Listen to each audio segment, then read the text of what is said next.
Bismillahirrahmanirrahim. Assalamu alaykum, hörmətli görürmənlər. İstiqlal gündəlik xəbərlərini görüşünlərini qarşı alırıq. Mən Abdullah Yalqın. Proqramımızda vətənimiz Şərq Türkistan və dünya gün tərtibidəki ən mühim xəbərlərini huzuruna sunumuz. Qənəmsizlik qıtınlar ekranımız olsun. Şərq Türkistandan bulaq-talan qılınğan tok miqdarı yuqori pəlləyə çıxdı. Xitoy bu yil birinci fəsildə Şərq Türkistandan bulaq-talan qılıb sirtqa yetkizgan tok miqdarı tarixdagi o'xshash mezgildagi eng yuqori pəlləyə yetgan. Xitoy təşviqat organi atalmış Şinjan gazetining 19 aprildagi xabarida bildirilishicha, oldingi fəsildə Şərq Türkistandan Xitoyga to'shilgan tok miqdori 32 milliard 400 million kilovat soat bo'lib, bulturqidan 13% oshgan. Xabarda buning tarixdagi o'xshash mezgildagi eng yuqori rekord ekanligi ilova qilingan. Buning ichida Sanji Kuchvan alohida yuqori besimliq turaqliq tok yetkazish qurilishida 17 milliard 700 million kilovat soat tok yetkazilgan. Qumulning janubiy Jingju alohida yuqori besimliq turaqliq tok yetkazish qurilishida 11 milliard 900 million kilovat soat tok yetkazilgan. Bu ikki liniyadan Xitoyga yetkazilgan tok miqdori sirtqa yetkazilgan umumiy tok miqdorining 90%ni egallagan. Xabarda Sharq Turkistonning Xitoyga nisbatan muhim energiya ishlab chiqarish bazasi ekanligi, mol energiya boyligiga ega ekanligi, bu sababli Xitoyning energiya bexatarligiga kapolatlik qilish vazifasi yuklanganligi da'vo qilingan. Xitoy Sharq Turkistondagi bulaq-talonni irqonchilik jinoyatiga mos holda kuchaytirayotgan bo'lib, bu orqali Xitoy o'lkalaridagi iqtisod energiya krizisini hal qilishga tirishmoqda.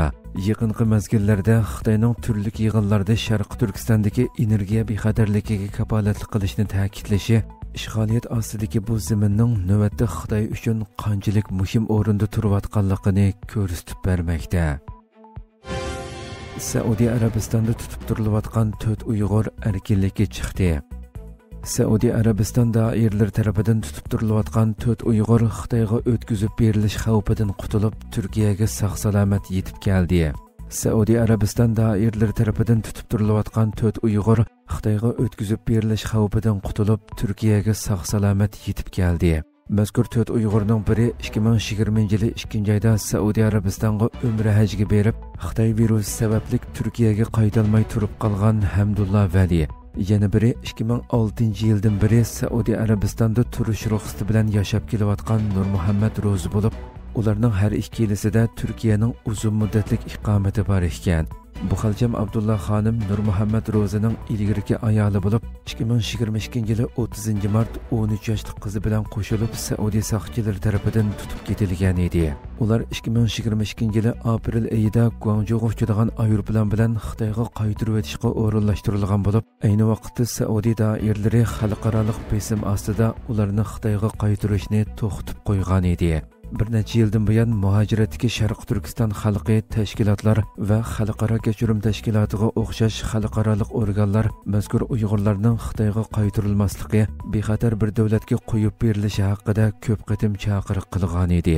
Xitoyning irqiy qirg'inchilik jinoyati davomlashayotgan va bu haqda xalqaroning ko'zini bo'yayotgan bir paytda Tayland hukumatining xalqaroning besimiga chaqiriqlarga qaramay 40 Uyg'urni o'limga ittirib Xitoyga topshirib berganligi muhojiratdagi Uyg'urlarni qattiq qayg'uga solgan bo'lsa-mu, bir necha yildan beri Marokash turmasiga qamalgan Uyg'ur faoliyatchi Idris Hasanning Taylanddagi 3 Uyg'urning Saudiya Arabistondagi 4 Uyg'urning erkinlikka chiqib bexatar davlatga yetib berishi muhojiratdagi Uyg'urlarning qalb yarasiga ozg'ina bo'lsa-mu tasalli bo'lmoqda. Taylanddagi yer davrashdan keyin Xitoylarning mas'uliyati surishti qilinmoqda.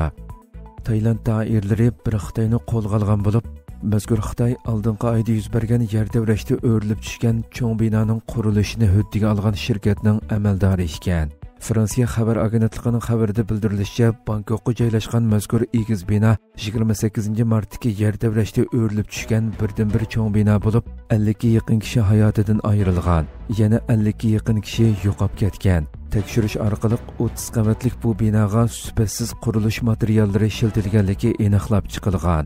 Mazkur binoning qurilishiga Xitoy Temir yo'l 10-qurilish guruhi bilan Yitay shirkati mas'ul bo'lgan bo'lib, navbatda shirkatga aloqador bir Xitoy va 3 Tayland fuqarosi qo'lga olingan. Bularning ichida Jiang familiyalik Xitoy shirkatining 49% payiga, qolgan 3 Taylandlik 51% payiga ega ekan. Tekshirish jarayonida aniqlanishicha, mazkur binoga sifatsiz qurilish materiali ishlatilgandan sirt, qurilish nazoratchilik to'xtamida saxta injener imzosi ishlatish qilmishi mavjud ekan. Xitoyning qurilishlarga sifatsiz material ishlatish qilmishi yillardan buyon izchil davomlashib kelgan ahvol bo'lib, buning ziyini Xitoyda emas, Xitoylarga qurilish huddi bergan boshqa davlatlarda ham ko'plab ko'rilgan. Taylandning sonliq ma'lumotlarga asoslanganda, Xitoy Taylandning eng chong bevosita mablag' solg'uvchisi bo'lib, 2024-yili bu davlatga 2 milliard dollar mablag' selingan. Tayland hukumatining xalqaroning ogohlantirishlariga qaramay, 40 Uyg'urni Xitoyga topshirib berishiga Xitoyning Taylanddagi zo'r iqtisodiy ta'siri sabab bo'lgan. Xitoylarning tamojni bejidan qaytishdagi yangi hilasi oshkorlandi. Trump hukumatining g'oyat zo'r tamojni beji Xitoy shirkatlariga ig'ir zarb bergan bo'lib, Xitoylarning o'z mollarining ishlab chiqarish o'rnini Koreyaga o'zgartirish orqali tamojni bejidan qaytishga uringanligi oshkorlandi. Koreya taratqullarining xabar qilishicha, Koreyaning aloqador tarmoqlari yaqinda ko'plagan chet el mahsulotlarining Koreyaning eksport mollari qiyofatiga kirgizilganligini bayqagan bo'lib, bularning ko'pinchisi Xitoydan kelgan ekan.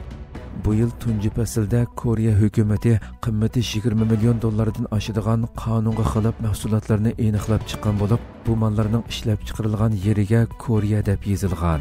Bularning 97% Amerikaga yo'llangan mallar ekan.